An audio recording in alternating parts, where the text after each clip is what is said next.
Well, today we're going to take a look at a pocket knife that I've always kind of blown over, but I'm so glad I finally got my hands on.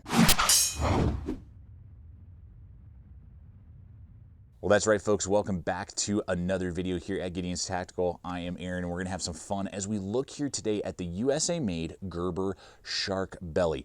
Now, this is not a new knife to the market. It's been around for a while. I've known of its existence. I've just kind of always poo-pooed it, mainly for one reason. It's a one-direction, tip-down pocket clip. So I've always kind of been like, that's just not for me. That's great. There's so much other stuff on the market. I'm not interested. But because of a recent purchase I was making and I needed to get to the free shipping mark, I saw this. It was a great price point, and I didn't realize that right now it's floating around 25 to 30 bucks. And so if you can land it for that price point, we're going to have links for you guys. We'll talk competitive options here in a little bit.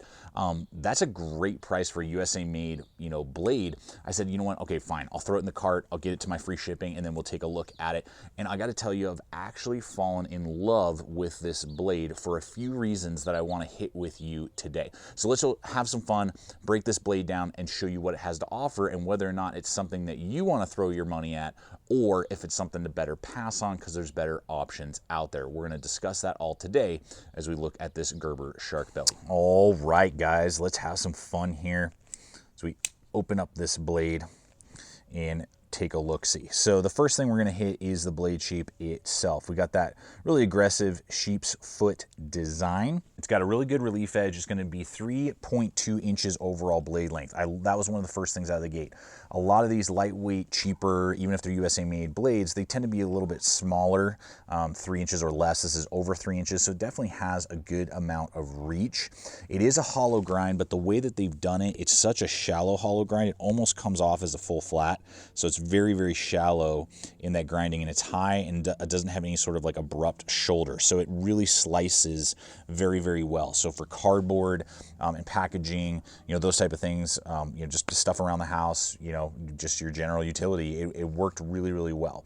Now, the one thing, because of the aggressive drop on that sheep's foot, you kind of have to, when you're piercing, you kind of have to go in at an angle, but then it has a really good, tip when you look at it that way.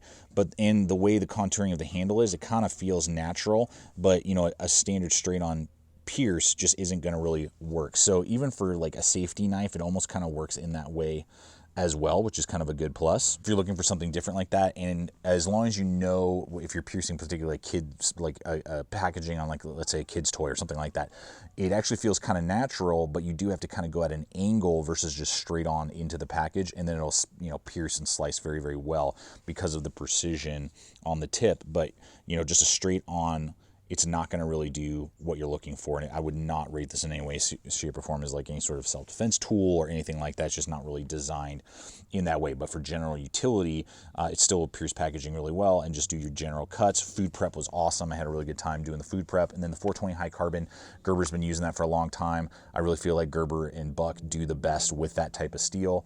It's going to hold a decent edge. It's definitely a budget-friendly steel. It's very easy to resharpen, put an edge back on, and pretty rust resistant. So the overall blade shape is different, unique, but definitely gives you a little bit more reach and has a really good performer for your general daily tasks. Now, obviously, this is the plain edge. They do offer a serrated version as well.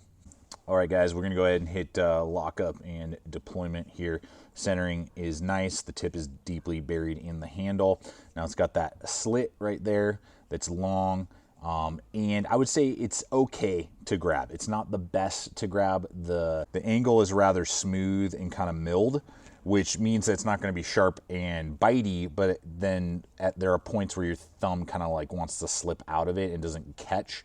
So either if they had made the transition a little more abrupt, or I don't know, just made it a little deeper or something like that, meaning like the cutout a little deeper on the blade, maybe that would have helped a little bit. I hit it most of the time, but 1 out of 10 deployments, I'll kind of miss it and won't get a smooth action in deployment. I mean, you can obviously do a slow deployment like that, which is fine. But if you're trying to flick it open, this might be a great option to, if you've ever wanted to do one of those zip tie deployments, this would definitely probably be a good option for that. So it's ambidextrous and it's decent, but every once in a while I will slip off of it if I'm trying to flick the blade open. So on the deployment itself, there you go. If you get the good purchase and you give it a good wrist flick, you will absolutely have to give it a good wrist flick because it's not a super smooth deployment. Think of like a Buck 110 or Slim, you know, here. There's definitely some break-in, and you definitely got to give it a good wrist flick. Some of it's just the torsion and resistance, you know, because of the lock back. Some of it's because it doesn't have any washers that I can tell. From what I can tell, it's just screwed straight into the polymer, like a lot of these cheaper, budget-friendly tools would be. So the lockup itself is that nice lock bar right back there for that lock back. No real, maybe a slight. It's a pretty tight lockup, which is nice. There's a little bit of rock maybe side to side, and I can't feel any up and down. So that's good. You got that center locking mechanism. So you throw it, then you can depress it, kick it down. There is enough of a ricasso that you won't nick your finger, and then you can close it. But it's definitely like kind of a stage 1, stage 2. So you have to overcome that first stage when you're flicking it open, and it will kind of catch on that when you're kicking it down and then closing. So, I mean, it's decent. It's nothing to write home about by any means, but the lockup is solid, secure. The deployment, easy if you're not flicking it, and a little bit trickier if you are flicking it closed. So the handle is another good aspect. It's going to be really lightweight at 2.2 ounces, so very lightweight for an over 3-inch blade, and it's going to be pretty slim at 0.46, but it's going to be pretty long at 4.6 inches overall length. And they've contoured it very well. There's no blockiness to the design. You got a nice big lanyard hole down there at the bottom. And so when you open that guy up, you know, and I wear large size gloves, we've got a really good grip right there. I got full grip. It's actually because of the sweep, I feel very in control. We got a little bit of jimping that's not sharp, but definitely protrudes above the handle scales that are glass reinforced nylon. So I feel very in control, and they've done some ribbing here that is not, again, painful or sharp in any way, but just gives me some good traction, and it's all rounded, very contoured. So I like that aspect a lot. And then they really thought through even the pocket clip. The way it's designed here, it slides down and contours in such a way that it actually grips right where my hand is going to be, and it doesn't feel sharp or abrupt, not only because it's that rounded kind of paperclip design, but it's actually drops right where your hand would naturally be. So you don't even really feel it in your hand, but you get this full purchase on the knife, which I really like a lot. So you're going to get a lot of control with it. It's going to fill out your hand well. You're going to feel like you're in control of the knife, and it's not slick or slippery in that regard, and just give you a lot of purchase for hands that are definitely either large like mine or even extra large.